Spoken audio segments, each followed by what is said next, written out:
Miarahaba rehetrarehetra ny tokantrano tsirairay avy any dia misaotra anao mbola tamana hito amin'ny pejy manatitra ny énergie positive et gratitude ho anareo rehetra izay mbola tamana hito amin'ny pejy ny Akoinfo. Izao indray izay vao afaka mitafatafa aminareo eto dia ialako tsiny fa ohatrany hoe manipy info fotsiny aminareo fa tsy manome fahazavana, tsy manome fanazavana firy dia lasa ohatrany hoe aliva fotsiny ilay zavatra ny commentaire sy izay mahazo valiny dia ezaka atoato iseho matetitetika eto dia ifampizarazara aminareo eto. Fanontaniana marobe no azoko mikasika an'ilay vidéo farany navovako teo hoe fomba ahoana ny azahoana taux vibratoire ambony positive. Inona ny atao mba hitazomana n'ilay pensée positive? Fomba ahoana ny ahafantarana hoe manana état d'esprit positive ny tenanao? Fanontaniana napetrakareo izay dia ezahako hovaliana tsotra faran'izay tsotra indrindra. Isika olombelona, raha vao isika olombelona tia mikomplike fiainana dia sarotra amintsika mahita ny valiny zavatra ilaintsika. Nefa ilay valiny dia eo alohantsika eo fa nohony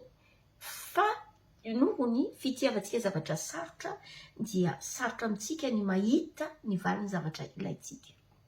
Fomba ahoana ary ny ahafantarantsika hoe ambony ny energia antsika? Dia fomba ahoana ny hitazomantsika an'izay energia ambony izay na ilay atao hoe pensée positive? Mora be ilay izy.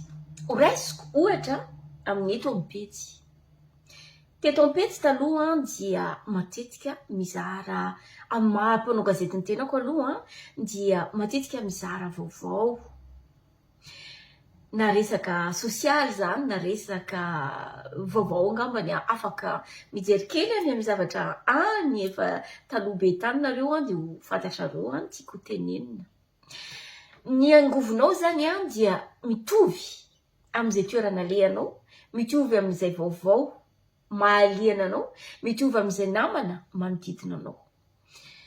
Teto amin'ny pejy taloha dia mamoaka vaovao resaka sosialy ohatra, raisiko ohatra ilay fanampiana olona any am-ponja. Asa sosialy. Ny asa sosialy any am-ponja izay dia midika fa ny olona rehefa any am-ponja dia migatra ilay olona, mihidy ao anatin'ny fonja. Ny vaovao sasany aparitaka eto dia fanampiana olona izay vao endrika any am-ponja. Na zany ao anatin'ny resaka politika na resaka hafa. Mihidy ao anatin'ny efitrano anankiefatra, rindrina efatra. D'accord? Dia donc zay zao dia mitovy amin'izay ny énergiako tany aloha. Satria la énergie positive tsy misy alignement, tsy misy équilibre, mihidy ao anatin'ny cube, ao anatin'ny rindrina efatra dia ny vaovao mihiba negativa nozaraiko teto taloha. Betsaka ny mpanaraka tian'olona ilay zavatra zaraiko hoe manampy olona, manao asa sosialy dia betsaka manaraka. Rehefa nivadika resaka spiritual ray manontolo ny tenako dia vitsy manaraka azy. Saingy tena tsefatsefa ny teny dia misy zavatra ihany ao anatin'ny resaka ara-panay avokako dia mikasika ny tromba na mikasika ny resaka fitaovam-pananahana. Betsaka manaraka an'ilay izy satria maro ny mitovy angovo amin'ilay zavatra avoaka. Ny eto ambonin'ny tany dia 99,99% dia mbola ao amin'ny olona ambany onja daholo. Négative. Ny état d'esprit. Na miditra ao anatin'ny développement personnel na développement spirituel ilay olona na mahafantatra ny la loi d'attraction sy ny tariny izy dia mbola vitsy ny mahafantatra mikasika zany ara-panahy izany. Hoe ahoana ny olona rehefa aligné, ahoana ny olona rehefa équilibré, tsy hoe akory rehefa pozitiva le olona dia tafiditra ao anatin'ny aram-panahy izy tsy. Misy ny excès en positive, misy ny excès amin'ny négative. Ny lalàna, ny âme dia manana ny lalànany ary manana ny fiteniny. Ny esprit prana aina manana ny lalàna ary manana ny fiteniny. Ny univers manana ny lalànany ary manana ny fiteniny. Ny vatana manana ny lalàna ary manana ny fiteniny. Mila fantarina izy rehetra ireo. Zay vao afaka mahafantatra hoe ao anatin'ny ara-panahy tanteraka ilay olona. Ny endrikendrik'ilay olona, le vatabatan'ilay olona, mila fantatra ihany koa. Raha olona ohatra misy mivonto eto amin'ny tendany, na be kibo izy, na matavy be izy, na mahia be izy, dia olona manana blessure émotionnelle, manana aretina ara-pihetsi-po, zany toxique, négative ny ao anatiny. Raha ny olona zany manaraka vaovao. Rehefa mijery ny émission mandeha eny amin'ny réseaux sociaux antsika dia misy vaovao karazany maro. Nisy fanolanana tatsy, nisy olona maty tatsy taroa dia efa tsy trotso ny lohany na tapaka ny lohany. Efa manomboka ny gera aty ambadika azy. Voasambotra ianina dia voatifitra dia maty. Dahalo 4 ny voatifitra na dahalo 10 ny voatifitra. Nefa ilay olona atao dahalo mety ho mpitandro filaminana, manao fanamiana dahalo na manao fanamiana n'olon-tsotra. Dia antsoina hoe dahalo. Ilay olona antsoina dahalo mety tsy dahalo akory fa mety tondromolotra dia tratra. Zay matetika mahavariana ny mpanara-baovao. Ny mpikaroka ireo vaovao ireo sy ny mpanaraka azy dia mitovy ny onjany, mitovy ny angovony, mitovy ny état d'esprit-ny, mitovy ny taux vibratoirany satria ny mpikaroka vaovao dia mieritreritra hoe tian'olona ity vaovao ity dia avokako. Toy ny mikarakara sakafo mafilotra be izy mikarakara an'ilay izy. Asiny ingrédient betsaka be, asiny épices, asiny karazana zavatra be da be am'izay mba mampazoto an'ilay olona manaraka an'ilay vidéoany, manaraka an'ilay vaovao na anaty radio zany na vaovao an-tsoratra zany na inona. Dia variana ny olona manaraka an'iny any daholy. Vao maraina dia mamelona telefona, dia manaraka Facebook, manaraka mamelona télé, mamelona radio, ohatran'izay. Dia raha vao tsy ampiampy amin'ilay dose satria io vaovao io dia toy ny drogue, toy ny olona midoroka zava-mahadomelina na misotro toaka, na olona manana addictive amin'ny sakafo mafilotra loatra na matavy loatra. Rehefa tsy ampy dose le olona, dia tsy metimety ny fiainany. Ohatra, tsy manana moyen izy andeha hanalina Facebook, na tapaka ny jiro, na lany ny crédit-any, tsy manana moyen izy dia tsy maintsy atao izay rehetra ahitana moyen, tsy maintsy mahita moyen izy mba hijerevana, hitadiavana n'ilay drogue na ilay zava-mahadomelina satria zava-mahadomelina zany, hijerevana n'ilay vaovao. Dia raha hiteny aho hoe mitovy amin'izay ny angovon'ny mpanome vaovao sy ny mpanaraka vaovao hoe ambany onja, dia mety hiteny ny sasany hoe zay zany tsy anaraka vaovao tsony. Dia fomba hoana ny ahafantaranay moa raha mbo ohatra hoe avanay le tratran'ny zavamaitso ao, dia lasa tsy araka vaovao tsony zahay, tsy ampy vaovao. Io mot anankiroa io araka ny teneniko teo hoe ny fiteny dia manana ny énergiany. Misy fomba formuler ny fiteny, manana ny lalànany ny langage. Misy ny langage d'esprit, misy ny atao hoe langage d'âme, misy ny atao hoe langage univers, misy ny langage corporel, vatana. Ka ireo mots ireo ireo langage ireo dia samy manana ny onjany tsirairay avy. Dia ireo mots roa no teneniko teo ireo tsy aharaka vaovao tsony zany zahay, tsy ho ampy vaovao tsony zany zahay, tsy ny vaovao jerevanao irery ihany no tsy ho ampy anao fa manimba tanteraka ny fiainanao ray manontolo io mot io. Tsy ny vaovao jerevanao no sy mba inio fa ny fiainanao. Tsy ho aharaka esprit positive na pensée positive na abondance na richesse na fahasalamana intsony ianao. Tsy ho ampy ho feno fahabangana ny fiainanao ray manontolo, ho feno fahabangana ny fahasalamanao, ny hoavinao, ny fitongava ny tsara ao amin'ny tenanao, ny pozitiva ao amin'ny tenanao. D'accord? Satria rehefa miteny dia mila fantarina ny zavatra tenenina. Manana ny angovony daholo moa tsirairay. Averiko fa 99,99 dia mbola ambany angovo daholo ny eto ambonin'ny tany manaraka n'ilay programa nomen'ilay créateur atsika. Misy ny créateur atsika izay efa nampianariko teto dia ny moi supérieur, moi inférieur ary ny ancêtre. Ireo telo ireo nanamboatra atsika napiditra ny programa ao anatintsika. Miobserve fotsiny izy ireo, mijery ny évolution izay ataontsika ity amin'ny tany. Manana évolution sika, manao incarnation sika manaraka dia miamitombo arak'izay ny évolution ataonao. Ka rehefa tapitra sy vita ny fianaranao, vita ny zavatra narenao ety ambony tany dia mitovy amin'ireo être surnaturel ireo anao, être supérieur ireo anao, lasa miobserver sasany indray. Manana toerana tazominy ianao any amin'ny plan spirituel. Raha mijery zavatra anankiray ianao, zavatra mahafalifaly, resaka fanitomana harena, makany ny angovinao rehetrarehetra, dia dinionka ny fiainanao fa mandroso tsara. Inona moa ny atao hoe abondance? Misy mantsy manafangaro azy. Ny abondance tsy hoe harena irery ihany matériel, satria misy ny manao commentaire reto hoe raha mahafantatra zavatra betsaka be ohatr' izany ianao, nahoana ianao tsy hita sy tsy fantatra hoe manan-karena be. Ny atao hoe abondance dia tafiditra ao anatiny ny intelligence universelle, fahasalamana, sagesse, matériel, spirituel, sakafo-panay, na ny prana, na ny esprit. Ireo ny atao hoe abondance, fa tsy hoe manana fiara efatra folo dia abondant anao na abondante.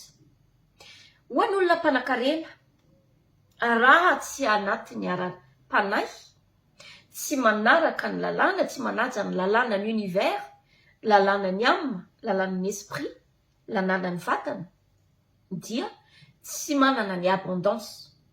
Abondance tsy midika hoe rehefa nananao ny harena dia zay. Misy ny olona manan-karena fa rehefa tsy ny univers ny manome azy dia tazomin'ny univers amin'ny zavatra anankiray izy. Ananany ny harena mety momba izy na momba ny vatiny, tsy manan-janaka izy, tsy miteraka, na manana aretina mitaiza izy, manana homa miadana izy, cancer, na tsy manana mémoire izy, manana blessure émotionnelle mitasina azy avy amin'ny razambeny ka hatramin'ny fianakaviany ka hatramin'izay taranany izay mbola mifandimby manaraka anazy. Manana trou de mémoire, manana perte de mémoire, manana trouble des mots, manana karazana aretina rehetra. Ny atao hoe abondance dia anananao fahasalamana, anananao ny intelligence universelle, anananao fahaizana rehetra, ireo rehetrarehetra ireo nefa efa ao anatinao. Ny ao anatintsika dia misy ny côté négatif, côté positif. Misy ny aretina, misy ny fahasitranana. Misy lahy, misy vavy ao anatintsika. Misy biby, misy olona, misy zava-maniry, misy zava-boahary rehetra. Nanaovana recyclage, nanamboarana antsika rehetrarehetra. Ireo rehetra ireo, inona moa le tsy resainao anatin'le fivavahana hoe omeo anay io izay anona sahazanay. Ny anona sahazanay dia izay sahaza anao, na fahasalamana, na ny sakafo-panay, na ny sakafo ny vatana, izay ilainao rehetra. Fa zay tsy midika hoe mila manana trano folo ianao, na mila manana trano, mila manana fiara zato anao. Zay tsy univers no nanome azy fa rituel. Nanao rituel napiasa hery invisible, entité, mibaiko entité ilay olona, ka ilay zavatra baikony tsy maintsy mitaky zavatra aminy. Univers manome maimaim-poana. Mizara maimaim-poana anao dia vao maika mitombo ny arenanao. Fa rehefa entité ny irainao mibaiko, ny tenanao manome ny zavatra amin'ny fiainanao, tsy maintsy ny zavatra alaina eny aminao. Alainy fahasalamanao, na alay ny kibonao na kibon'ny vadinao zay tokony anome zazanao. Alay ny zaza ao anatin'ny kibonao. Raha sendra hoe bevoka ny vadinao na bevoka ianao, alay ny le zaza fa ity efa nifanaraka sika. Na inconsciemment la ny fanarahana, ny fanaovana sonia inconsciemment. Tsy fantatrao fa ny inconscient nanao fanarahana taminy dia fantany izay. Fitahany ianao. Ity zazy tia efa nifanarahantsika ka ty tsy maintsy ay ny reninao ay ny anabavinao na ny anadanao meko anao zay tianao fa izay zavatra tianao amin'ny fiainanao kosa esoriko ho ay. Zay rehefa entité matériel fotsiny no tazomina sy mibaiko dia ohatran'izay zavatra manjono. Fa raha ohatra kosa ao anatin'ny ara-panahy ianao aligné amin'ny univers anao dia tsy izay fa milamina tsara. Zany hoe ianao rery ihany no manifester zavatra ilainao. Na ny état d'esprit samy manana ny azy. Mila tandremana. Misy ny mandefa message aty amiko dia manontany hoe manahoana ny nataonao madama nahatonga anao amin'izao état zao. Rehefa mamaly dia misy mamaly mihitsy hoe matoa ianao mavita dia mavita koa zahay. Izay état d'esprit zay compétition compétitive zay tsy misy alignement amin'ny univers. Tsy resaka ara-panahy zay fa zavatra aretina blessure émotionnelle mahatonga an'izay. Tsy ego akory zay tsy izay natao hoe ego fa ny olona manana ego dia olona manam-pahaizana. Ny ego dia intellect fa ny olona manana toetra ohatran'izay dia olona manana fierté ambany négative satria tia nakatra zavatra ambony ny satria izy any ambany. Mila mitandrina zany raha tafiditra ao anatin'izany resaka ara-panahy izany. Ny fomba ahaizanao afantaranao hoe ambony ny niveau d'esprit-nao, ambony ny taux de vibration-nao dia jereo ny fiainanao. Observe eo ny namanao, observe eo ny vaovao arahanao, ny hira ianonao, ny mikasika ny fiainanao ray manontolo, ny fahasalamanao. Raha ireo misy manondrana kely, misy tsy milamina dia ambany ny énergie-nao. Misy mahatafakatra ny énergie-ny, saingy tsy mahatazona ny pensée positive. Dia arahana daholo ny rehetrarehetra mandeha mividy PDF amidy eny amin'ny réseaux sociaux manaraka ny vidéo izay manao azo coach mahafantatra ny la loi de l'attraction, la loi de vibration, la loi rehetrarehetra fa saingy na mahafantatra ny la loi ninona sy ny ianao ka miezaka manao an'ireny raha vao tsy déprogrammer ny programme-anao, tsy reprogrammer ny programme d'âme et d'esprit anao, tsy reprogrammer na tsy formuler na tsy voajanao ny langage d'esprit, d'âme et corporel ho vizaka fotsiny anao anaraka an'ireny lalàna ireny. Satria mieritreritra hoe mora be ilay resaka ara-panahy dia azo atao fotsiny amin'izao zafady tsy mora ny ara-panahy ary tsy compliqué ihany koa fa misy lalàna samy manana lalàna 420 mitazona azy daholo ireo 420 lalàna ny âme, 420 lalàna ny esprit prana aina, 420 lalàna ny univers, 420 ny lalàna ny vatana. Mila hay tsy enjery eo, mila fantatra. 420 ihany koa ny lalàna ny langue izay ampiasaitsika io. Samy manana la langue na ny univers, na ny esprit, na ny âme, na ny ati-doha, na ny fo, na ny tanana. Manana ny langue ampiasainy, manana ny fréquence ampiasainy vibratoire. Donc mila fantarinareo so ianao diso hoe ny ara-panahy dia ara-panahy tokoa. Tsy izay no atao hoe ara-panahy fa misy zavatra faran'izay kely indrindra ka hatramin'ny lehibe indrindra hajaina ao anatin'izany resaka ara-panahy izany. Mbola hiverina eto hiezaka hiverina matetika eto anazava aminao mikasika ny ara-panahy. Ho anareo zay mitady vidéo méditation guidée, affirmation positive, message subliminal, livre PDF, dia tsy ho ela dia ametraka ny lien ahafahanareo manaraka an'izay, ahafahanareo mijery azy dia misaotra anareo manaraka foana. Dia ho anareo zay mandefa message ety amin'ny page Facebook, za tsy mampiasa Facebook, tsy mampiasa réseaux sociaux, dia ialako tsiny satria mety ho tara famaliako anareo na mety tsy ahazo valo mihitsiny, dia efa nasiako numéro WhatsApp eo, WhatsApp zany active kokoa, dia any amin'ny WhatsApp ianareo no contact.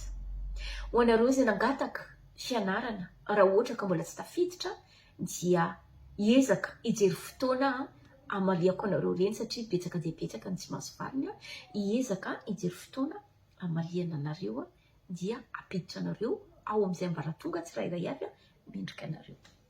Zay aloha ny anio manome fotoananao indray amin'ny manaraka tsy ho ela, dia misaotra anao nanaraka hatramin'ny voalohany ka hatramin'ny farany. Paix, gratitude et amour à tous. Vivons.